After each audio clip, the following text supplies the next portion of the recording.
हम दिखाते हैं। नमस्कार, मैं नीरज कुमार, आप देख रहे हैं 11 बिहार न्यूज। बिहार के न्याय पसंद मुख्यमंत्री पर उंगली उठाने वाले लालू यादव यह नहीं जानते हैं कि बिहार में जब उनकी सरकार थी तो आईएएस अधिकारी की पत्नी भी सुरक्षित नहीं रहती थी। उक्त बातें शनिवार को कुर्था प्रखंड के डाक बंगला परिसर में भारतीय जनता पार्टी के तत्वाधान में आयोजित बैठक के दौरान पत्रकारों से संबोधित करते हुए एमएलसी जीवन कुमार ने कहा कि उन्होंने कहा कि आज जो लालू यादव बिहार के मुख्यमंत्री नीतीश कुमार पर उंगली उठा रहे हैं तो उन्हें याद दिलाना चाहता हूं कि चंपा विश्वास को एक आईएएस अधिकारी की पत्नी थी, उनके साथ बलात्कार हुआ था। उनके सरकार में साथ ही गौतम शिल्पी कांड में किस तरह से अपराधियों को उनके सरकार में संरक्षण मिल रहा था, जहां तक कि लाश का पता भी नहीं चलने दिया।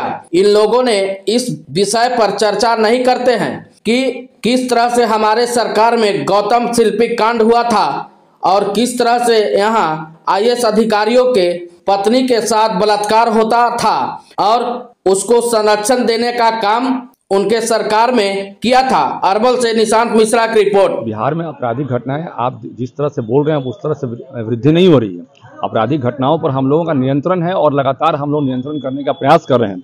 और पहले वाला जो अपराध होता था और आज के जो अपराध जो घटना होती है, छोटी मोटी जो घटना हो रही है, चाहे और भी जो घटना हो रही है, तो उसमें अपराधी के मन में एक भय है कि हम अपराध करके हम जिला में और राज्य में नहीं रह सकते हैं। पहले जो अपराध होते थे लालू जी के समय में, आपको याद होगा, तो उस समय में अपराधी जो है मर्डर करके दिन में घूमते थे थाना के बगल में और पिस्टल और कट्टा लहरा के घूमते थे कि अगला नंबर देख लो तुम्हारा आ सकता है। तो इस तरह की स्थितियां पहले थी, लेकिन आज की स्थिति क्या है, यदि कोई घटना घटी है तो अपराधी के मन में ये डर हो जाता है कि अब हमको यहाँ रहना कि कोई गुंजाइश नहीं है, वो वहां से चले जाते हैं।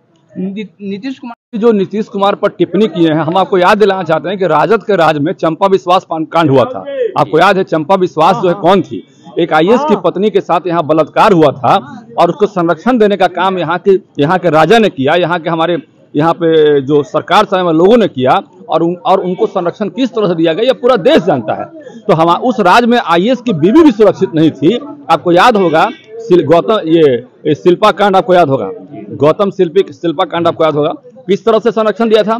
ये पावर हाउस में बैठे लोग जो है उसको संरक्षण, एक तो मर्डर करवाने का काम करते थे, घिनौनी हरकत करने का काम कर रहे थे और उसको संरक्षण देने का भी काम करते थे। लाश का तो पता नहीं चलने दिया इन लोगों ने, आज तक उसकी कभी चर्चा की है। इनको उन सब बातों पर चर्चा करनी चाहिए कि किस तरह से हमारे राज्य में गौतम शिल्पी कांड हुआ करता था और किस तरह से हमारे राज्य में आईएएस की बीवी भी सुरक्षित नहीं थी। जो 4 विधानसभा में जीत हुआ है जो उपचुनाव में, इसमें हमारे कार्यकर्ताओं की जीत है।